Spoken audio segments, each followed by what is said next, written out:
आपकी ये जो मुलाकात हुई है डार साहब से, क्या सेंस मिली है आपको डार साहब से मुलाकात में?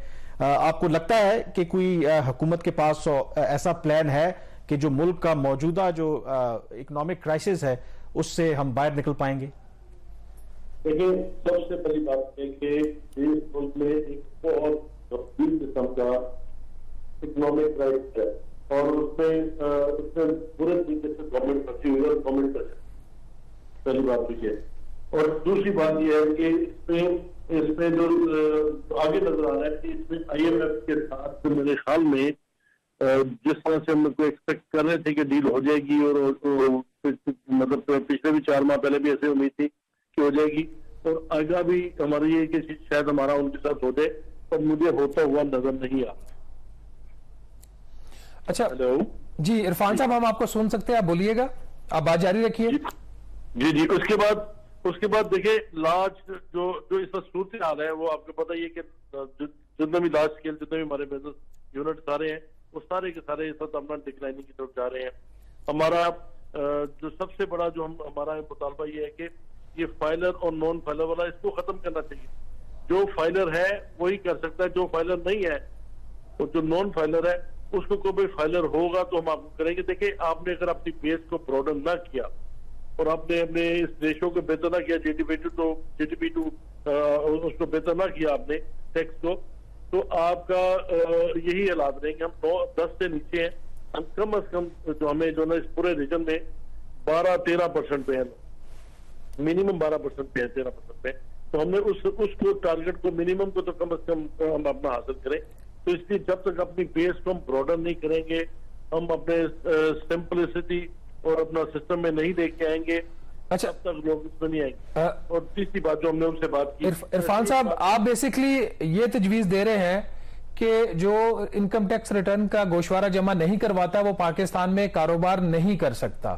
तो इस वक्त 76 लाख अफराद NTN होल्डर्स और सिर्फ 36 लाख अफराद अपने गोशवारे जमा करते हैं, और जो बाकी 40 लाख लोग हैं उनसे, या जो बाकी से हटके भी हैं उनसे FBR आपसे दुगना विद होल्डिंग टैक्स जमा कर रहा है, तो क्योंकि उसका रेट ज्यादा है।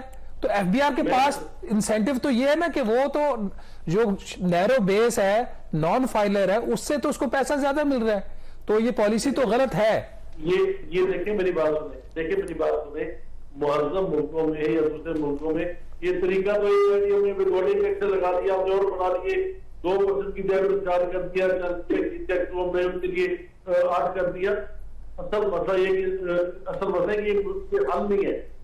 हमें इन एनी केस अपने एसेसिस बढ़ाने पड़ेंगे, इन एनी केस हमें उनको बेस को ब्रॉडन करना पड़ेगा। अगर हमने लॉन्ग टर्म प्लानिंग करनी है, अगर हम एडॉक बेसिस पे चलते रहे तो 74 साल से तो हमने देख लिया कि कुछ नहीं हुआ, ना हम अपना टारगेट पूरा कर सकते हैं, ना हमारा टारगेट पूरा होता है। 8 साल आप किसी भी होते हैं कि किस तरह से टारगेट पूरा किए थे, तो विदहोल्डिंग टैक्स ले दें, किसी को एडवांस टैक्स लगा दें, तो ये कोई तरीका नहीं है। इसके लिए आपको एक प्रॉपर सिस्टम बनाना पड़ेगा ताकि चीजें आगे चलें। लेकिन शेख साहब, जो हुकूमतें हैं माजी में कोशिश करती रही हैं कि टैक्स नेट को बढ़ाया जाए, जो खास करके रिटेल सेक्टर है उसको टैक्स नेट में लाया जाए, लेकिन हर दफा जाहिर है कि गवर्नमेंट फिर ब्लैकमेल हो जाती है, वो हड़तालें और इस तरह की बातें करते हैं। तो आपके ख्याल में अगर गवर्नमेंट, जो इस वक्त पाकिस्तान की मुआशी सूरत हाल है, अगले बजट में कोई इस तरह के मेजर्स लेती है, तो क्या आप सपोर्ट करेंगे कि गवर्नमेंट को तमाम जो लोगों को टैक्स नेट में लाना चाहिए और ब्लैकमेल नहीं होना चाहिए, सख्त मेजर्स लेने चाहिए? देखिए ये फाइलर और नॉन फाइलर का हर साल इस तरह से करते रहे, नॉन फाइलर को ये है, ये फाइलर है, हमें इससे निकलना है जो मर्जी हो। देखिए, इस तरह तो मुश्किल है, वाशी प्रॉब्लम है। हम हमारे पास जितना भी टैक्स इकट्ठा कर रहे हैं, FBR इकट्ठा कर रहा है, वो 95% विदहोल्डिंग इकट्ठा कर रहा है। आपको पता है इस चीज का? जी, वो 70% उसके इनकम टैक्स का तकरीबन वो 70% आ रहा है। बट शेख साहब, आपकी बात ठीक है, प्रिंसिपली मेरा भी ये व्यू है कि नॉन फाइलर्स को बेस पे है, वो कारोबार कैसे कर रहा है, लेकिन यहां पे तो अब इस तरह की इतलात आ रही है जो कि एक कमीशन हुकूमत ने बनाया था, उसकी रिकमेंडेशन भी और FBR की भी ख्वाहिश है, वजीर खजाना की भी ये ख्वाहिश है, और ये बात वो कह भी चुके हैं जब ये फरवरी वाला मिनी बजट आया था। हुकूमत जो कैश विड्रॉल्स हैं बैंकों से, जब आप कैश लेते हैं या बैंक आप मुख्तलिफ ट्रांजेक्शन होती हैं इंटर बैंक या कुछ चेक्स वगैरह, उसके ऊपर वो अब टैक्स लगाने जा रही है विद होल्डिंग नॉन फाइलर्स के लिए। तो नहीं, ये हमारा नॉन फाइलर के ऊपर उन्होंने लगाया है इसके ऊपर, लेकिन मेरी जो बात हुई उनसे क्या नाम है वज़ीर ख़ज़ाना साहब से, तो उन्होंने तो ये कहा कि हम इस पे कोई नया टैक्स नहीं लगा रहे और हम सारा इसी को करें, हम आपको रिलीफ देंगे, इसमें हम ज्यादा हम कोई चीज नया टैक्स नहीं लगाने लगे। ये तो उन्होंने हमसे ये कहा है। और उसके बाद उन्होंने ये भी कहा है कि हमने तो उनसे कहा था कि इंटरेस्ट रेट है इसको फौरी तौर पर इस बजट में थोड़ा सा कम करें। वो कहते हैं कि हम उसको कम नहीं कर सकेंगे क्योंकि हमारे इन्फ्लेशन रेट ज्यादा है। पर मेरी उनसे यही बात की, मैंने कहा जी इन्फ्लेशन रेट ज्यादा जरूरत पूरी दुनिया में इन्फ्लेशन है, पर सबने अपने इंटरेस्ट रेट नहीं बढ़ाए। अब आप देखिए 21% फाइबर के ऊपर और 3% ऊपर बैंक देता है 19%, 3.5, 23, 24% पे कोई कारोबार जो ना पर नहीं रहता।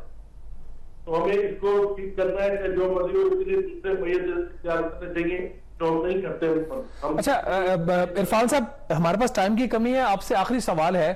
आपका कल जो मीटिंग हुई है, इजलास हुआ आपका वजीर खजाना साहब के साथ, उसके बाद आपका क्या इंप्रेशन है? हुकूमत कैसा बजट देने जा रही है? क्या ये एक सियासी बजट होगा या हुकूमत कोशिश करेगी कि फिस्कल डिसिप्लिन भी रखे और कुछ रिलीफ भी दे सके? आपका इंप्रेशन क्या था कल की मीटिंग के बाद? देखिए कल की मीटिंग के बाद तो हमें इंप्रेशन ये मिला है कि गवर्नमेंट जो है कोई बहुत ज्यादा सख्त किस्म का बजट नहीं लेके आए और वो कहते हैं कि जब थोड़ा सा लीनियंट रखेंगे चीजों को, क्योंकि जो हालात इस वक्त है, जो बिजनेस के हालात है, उसमें भी पता है कि तरह से ग्रो नहीं करना है, चलना तो एक्टिविटीज में कमी आई है, वो टैक्स उस तरह से नहीं मिलेगा। तो लेकिन हम कोशिश कर रहे हैं कि इसको किसी और तरीके से हम करें। उन्होंने एक और जो मुझे डराया था जो पूरा करेंगे वो विद होल्डिंग टैक्स वगैरह ये चीजें नॉन फाइलर वाली ये चीजें बढ़ा के वहां से पूरा करने की कोशिश करेंगे।